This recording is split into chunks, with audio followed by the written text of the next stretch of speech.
Antes que nada, buenas tardes. Agradezco al comité organizador por la invitación para poder platicar acerca de las manifestaciones musculoesqueléticas de COVID-19, los síntomas clínicos descritos actualmente y los hallazgos de imágenes multimodales.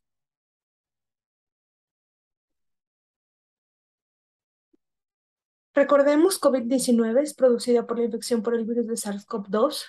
Es una enfermedad relativamente nueva, descrita por primera vez en pacientes de Wuhan, en China, en diciembre del 2019. En mayo del presente año se han notificado 520 millones de casos y 6,2 millones de muertes en todo el mundo. Las manifestaciones musculoesqueléticas se encuentran comúnmente entre los primeros síntomas de COVID-19. Los podemos dividir en dos periodos: los síntomas agudos, que son en las 4 primeras semanas, y los postagudos. En los síntomas agudos vamos a encontrar lo que es la fatiga y la mialgia. Y en el periodo postagudo vamos a encontrar la fatiga, lumbalgia, mialgia y artralgia. Dentro de la fisiopatología para la afección musculoesquelética tenemos que se han propuesto tres vías fisiopatológicas principales de COVID-19 en el músculo. La primera es la tormenta de citocinas, la parte de la respuesta autoinmune y la hipercoagulabilidad. La tormenta de citocinas es una cascada inflamatoria desencadenada por el virus que va a causar las elevaciones de muchos niveles de citocinas. Esto nos lleva a una hiperactividad plaquetaria que podría también resultar de la invasión viral directa o de la invasión indirecta por la liberación de las citocinas. Y la activación del sistema del complemento puede causar también una mayor liberación de citocinas, estimulando la cascada de coagulación y así suprimiendo la fibrinolisis. En los pacientes más graves que tienen poca movilidad, va a promover aparte una estasis vascular, una agregación plaquetaria, eritrocitaria y así formación de trombosis. Por lo tanto, la tormenta de citocinas se relaciona con la formación de osificaciones heterotópicas por la elevación de la interleucina 6. Existe también daño a nivel del músculo esquelético directo, lesión de los nervios periféricos. La parte de la respuesta autoinmune nos lleva a una artritis reactiva. Y bueno, como ya comenté, la hipercoagulabilidad a un tromboembolismo que también llega a una osteonecrosis. Para su estudio, vamos a dividirlo en manifestaciones óseas, manifestaciones musculares y manifestaciones articulares. Dentro de las óseas tocaremos las osteonecrosis, dentro de las musculares la miositis y la mionecrosis, en las manifestaciones articulares la artritis inflamatoria y por último la capsulitis adhesiva. Dentro de las manifestaciones óseas, encontramos que los pacientes con COVID-19 pueden presentar dolor articular o periarticular, que puede ser secundario a una osteonecrosis. Hay algunos estudios que reportan hasta un 58% de los pacientes que lo presentan. El hueso cortical es un sitio potencial de infección directa por SARS-CoV, debido a la expresión de receptores de la enzima convertidora de angiotensina 2. Dentro de los mecanismos propuestos se incluyen lo que es la administración de corticosteroides. Esto en dosis altas. Es una dosis acumulada mayor o igual al equivalente de 4 miligramos de metilprednisona durante una semana o más. También a un estado de hipercoagulabilidad, a la inflamación vascular, que es incluida aquí la inflamación del endotelio y la agregación perivascular de los leucocitos. También una reabsorción ósea mediante la estimulación de los receptores de la angiotensina 2. Dentro de los sitios más comunes que vamos a tener una osteonecrosis es la cabeza humeral, la rodilla, la cabeza femoral, tenemos al astragalus y al calcáneo. Aquí, debido a que existe una supresión osteoblástica y una apoptosis de osteocitos, lo que nos va a llevar a una reabsorción ósea, junto con el desarrollo de microtrombos, que van a resultar en la disminución de la perfusión y la adipogénesis intraósea. Y esto aumenta la presión a nivel intramedular y puede causar la oclusión vascular, además de la estasis venosa. Estamos observando, este es un caso, es una mujer de 62 años de edad con antecedente de enfermedad de células falciformes. Es una paciente post-COVID con dificultad respiratoria progresiva y tratamiento con corticosteroides. Aquí lo que estamos observando es que en una tomografía del 2019 no presentaba las lesiones que actualmente se observan a nivel de las cabezas humerales. Podemos observar esta traslucidez serpentiforme subcondral, así como la esclerosis adyacente, que es de predominio, bueno, lo podemos ver más en el lado izquierdo.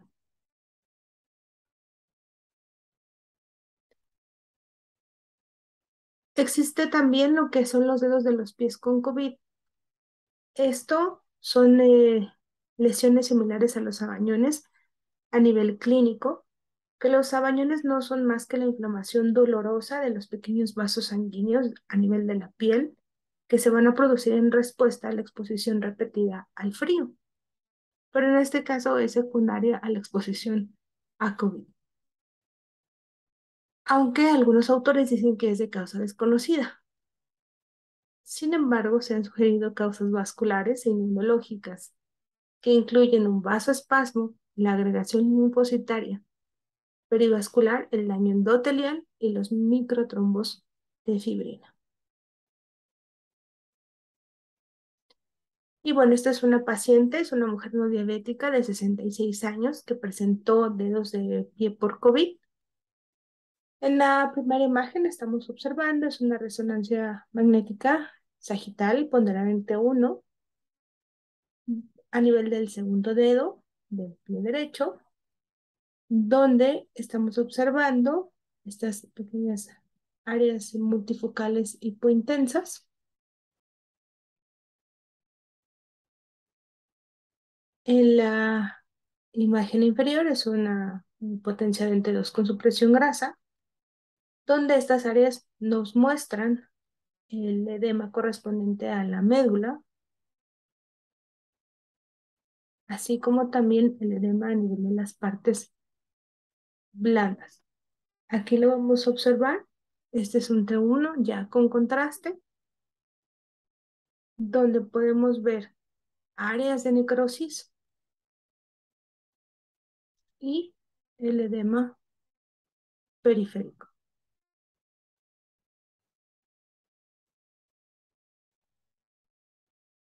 La osificación heterotópica, este se da más en los pacientes críticos, pueden causar dolor en las articulaciones.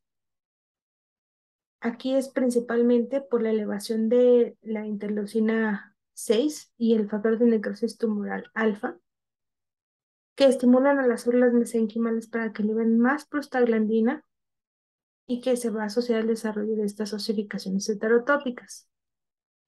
Lo podemos encontrar más a nivel de la cadera, de los hombros y codos, y obviamente secundaria a una inmovilización prolongada. Estamos observando la primera imagen es una mujer de 55 años con una hospitalización prolongada por COVID-19 y rigidez progresiva.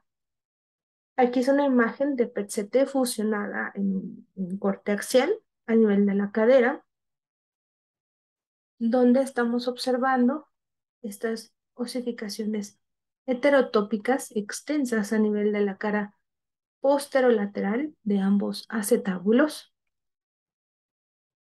y que a nivel eh, levemente hipermetabólico en el lado derecho.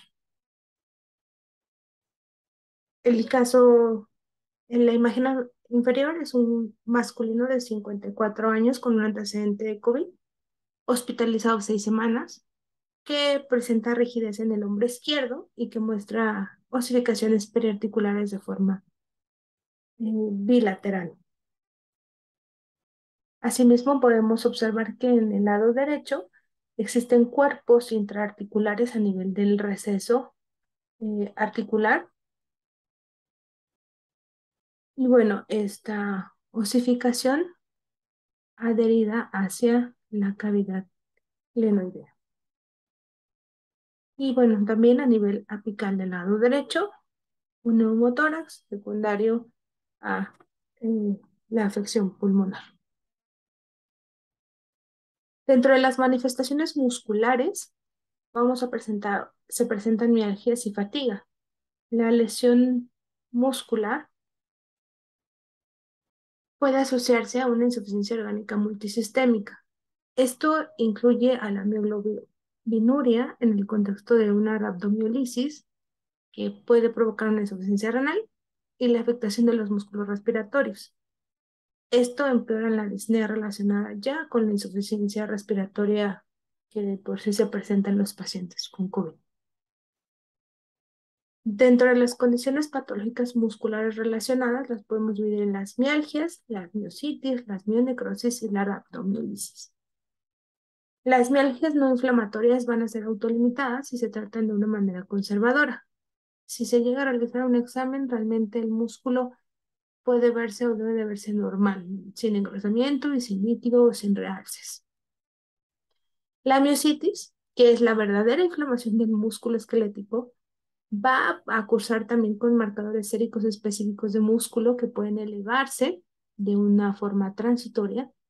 Las imágenes de resonancia pueden mostrar áreas de músculo esquelético y edema subcutáneo, y en la tomografía también pueden mostrar ese engrosamiento muscular y borramiento de la grasa intramuscular y de los planos faciales. Y bueno, este es un caso, es una paciente no diabética de 59 años que se presentó con inflamación y dolor bilateral de los pies. Estamos observando en la primera imagen una resonancia con supresión grasa potenciada en T2 que muestra el edema muscular intrínseco. Aquí es importante que se están realizando los dos pies y en los dos se presenta esta alteración. Vemos en esta imagen con supresión grasa T1 y postgadolíneo. Nada más volvemos a observar este edema importante que es de forma bilateral.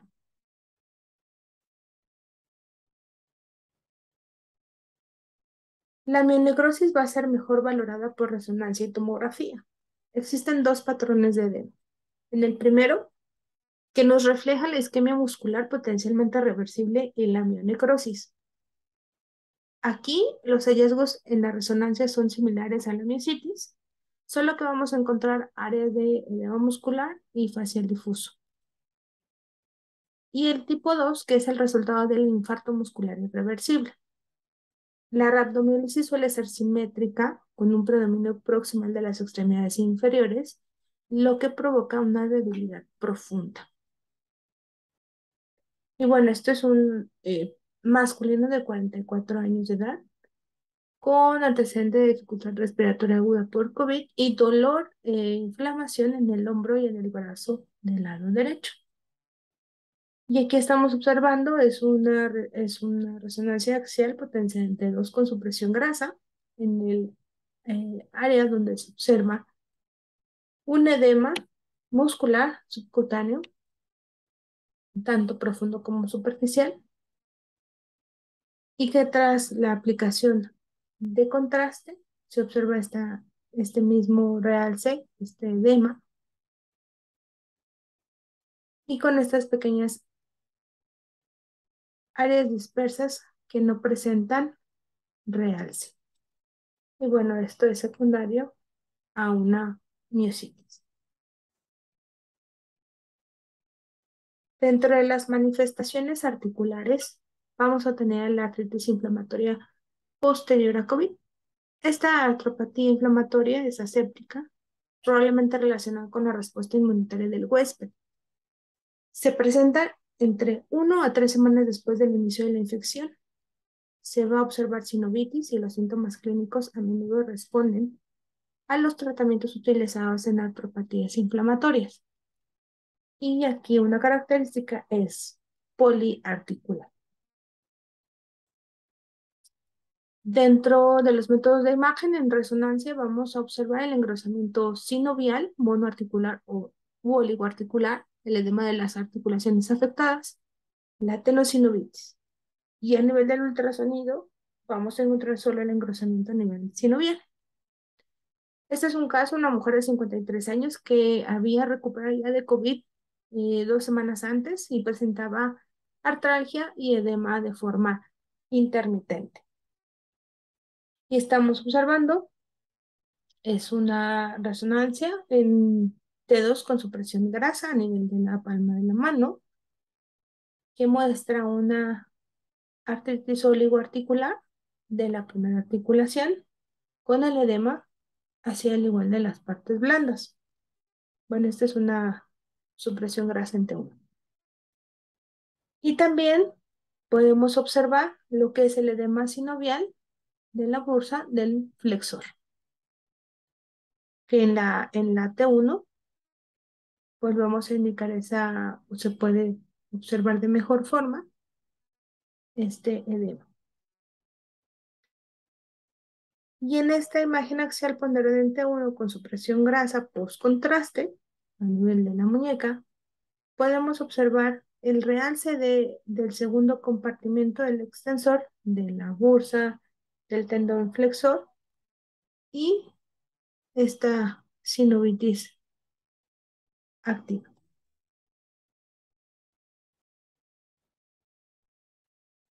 Bueno, este es un paciente de 43 años recuperado de COVID. Unas semanas antes presentaba ya áreas dispersas, no tenía bien localizado la artralgia de forma bilateral en las manos y presentaba inflamación periarticular. Y estamos observando un ultrasonido a nivel de la segunda articulación metacarpofalángica izquierda, donde se aprecia esta hiperemia leve y este engrosamiento, que nos habla también de una sinovitis activa.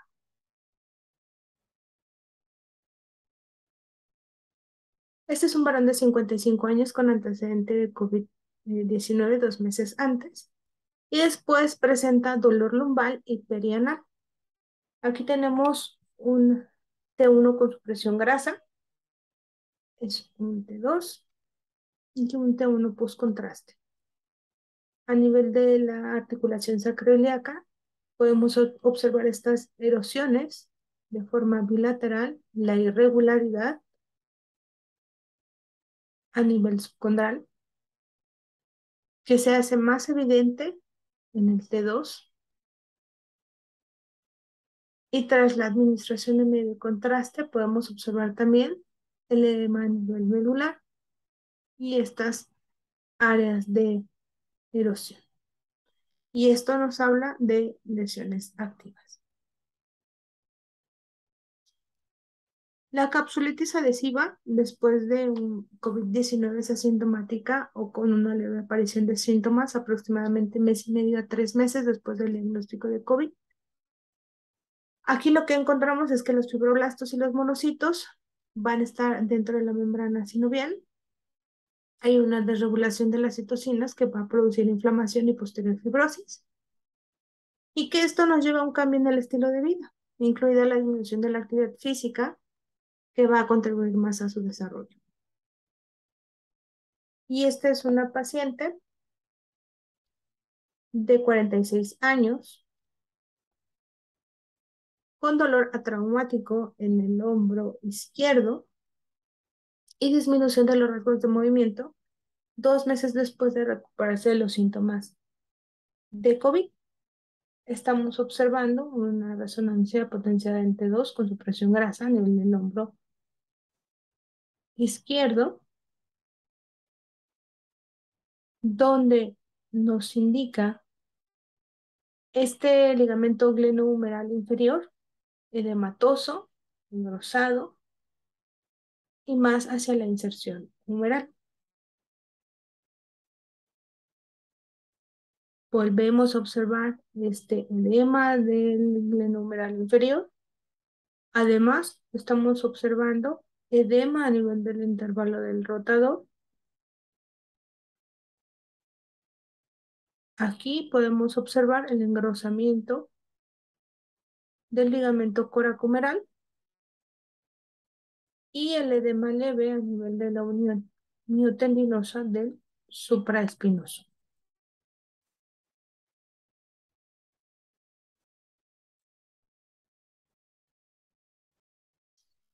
Dentro de las manifestaciones hematológicas, tenemos que COVID-19 es una causa bien conocida de hipercoagulabilidad.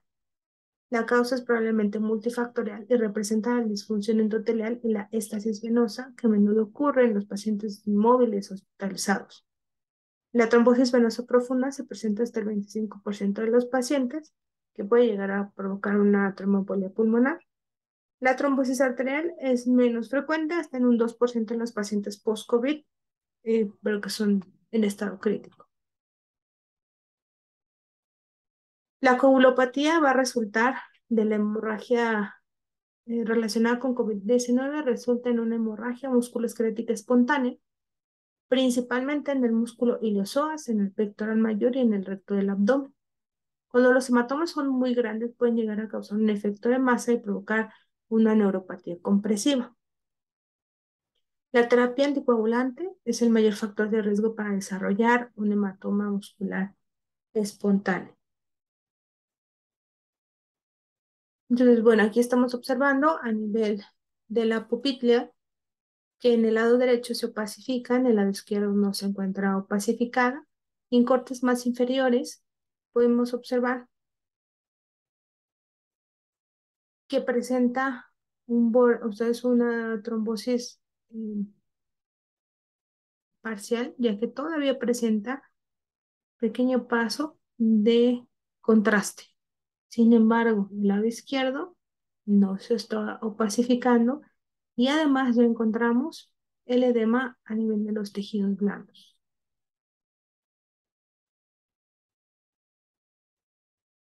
Este es un paciente de 60 años con COVID-19 en tratamiento anticoagulante que presentó dolor en el flanco izquierdo que se irradiaba hacia la región inguinal.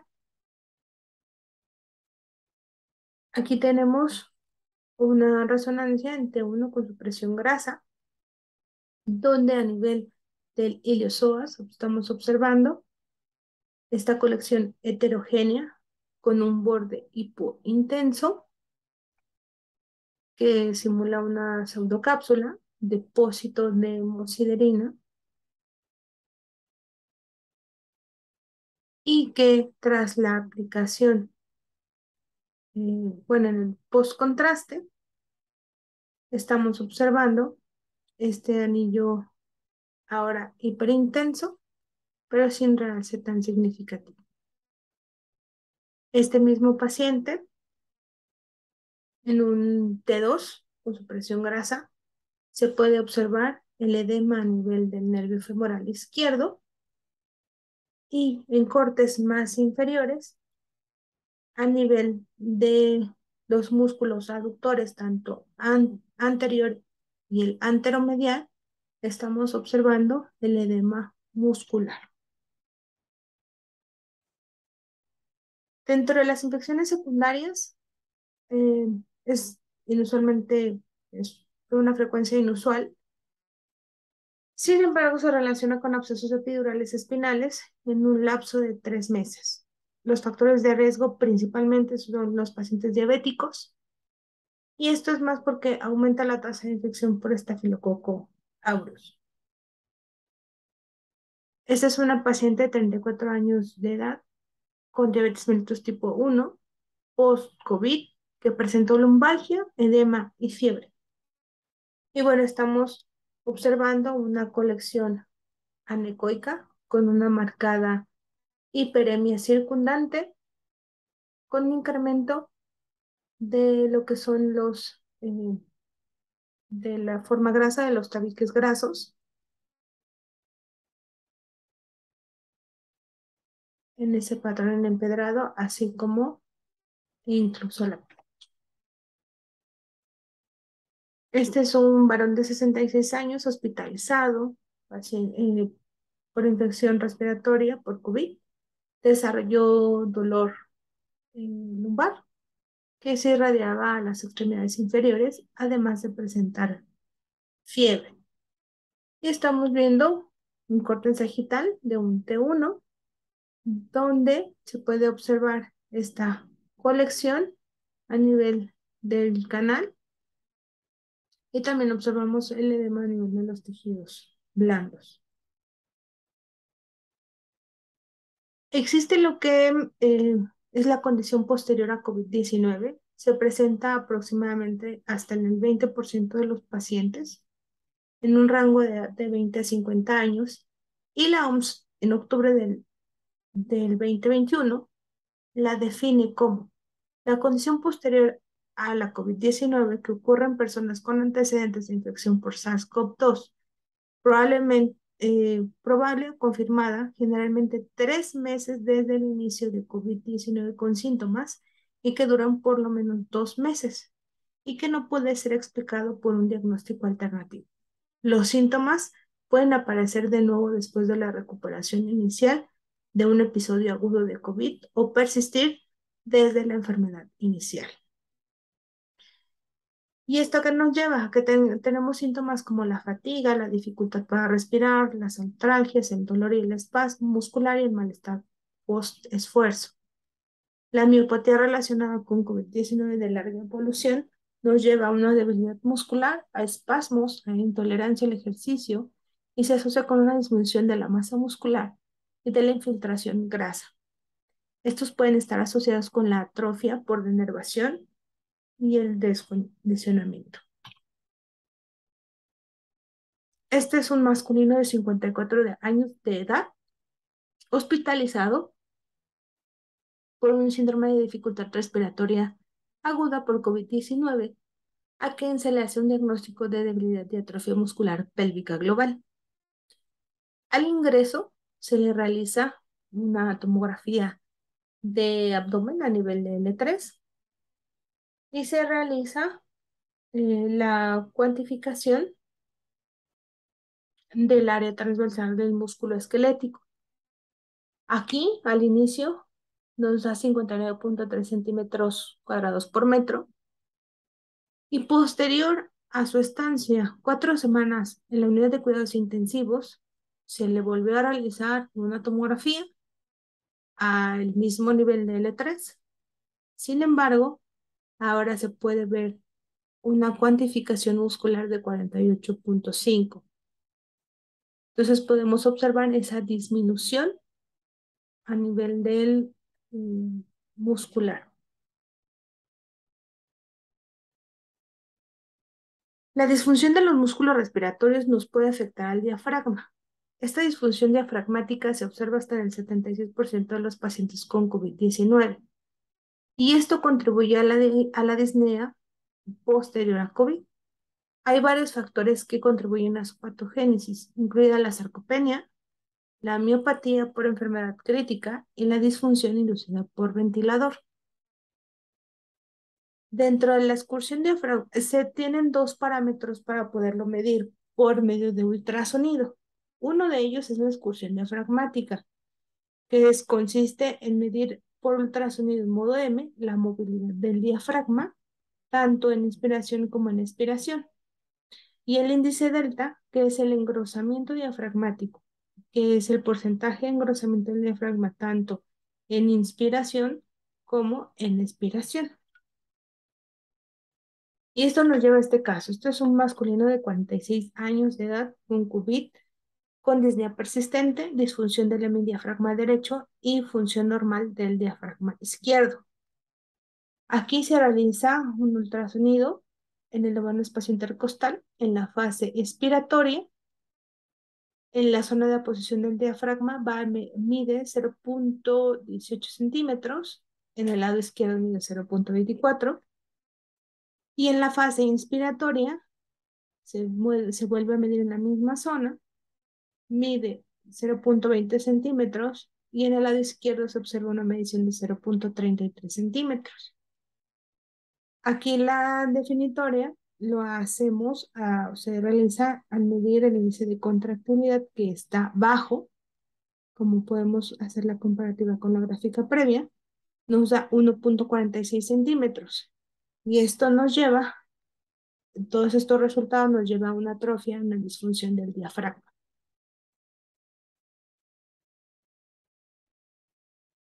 Ya casi para cerrar este tema, vamos a hablar solo de las manifestaciones relacionadas con la vacuna. Desde diciembre del 2020, las vacunas contra COVID se han utilizado para disminuir la gravedad de la enfermedad y la probable transmisión de la misma. Aproximadamente se han aplicado 11.600 millones de dosis de diversas vacunas a 5.100 millones de personas a nivel mundial, representando el 67% de la población. La mayoría de las vacunas para los adultos, y bueno, actualmente ya también en los niños, es vía intramuscular a nivel del músculo deltoides, a 3 centímetros por debajo del margen lateral del acromio. ¿Qué van a presentar? Se presenta el dolor de hombro y la disminución del rango del movimiento. Yo creo que la mayoría lo presentamos hasta 48 horas posteriores a la vacunación. Pero aquí algo importante, se va a dar más con vacunas como Moderna y como Pfizer, ya que son altamente inmunogénicas. Entonces aquí tenemos que si la aguja está demasiado lateral, le puede dar al nervio axilar. Si está demasiado inferior, le puede dar al nervio lateral, al nervio radial. Si es demasiado larga, puede llegar a condicionar una osteitis o una osteomielitis química a nivel del útero. Y si es demasiado corta o muy superficial, puede provocar una reacción cutánea local y necrosis de grasa subcutánea. Y bueno, esta es una paciente de 54 años que presentó dolor persistente y un rango de movimiento limitado 2 meses después de recibir Pfizer. La paciente experimentó dolor progresivo 3 días después de la primera dosis de la vacuna y no tenía ningún trauma o lesión previa en el hombro. Y bueno, aquí estamos observando esta imagen ponderada 2 en su presión grasa a nivel del hombro, donde podemos observar esta bursitis subacromial, subdeltoidea, la tendinopatía a nivel de en la unión de los tenones del supraespinoso y del infra, y el edema e irregularidad a nivel de la médula ósea de la cabeza humeral. Y esto probablemente a que la colocación de la vacuna fue muy profunda, la aguja pasa a través de la bursa y llegó también hasta la cortical. Esta es una paciente de 27 años que recibió la segunda dosis de Moderna.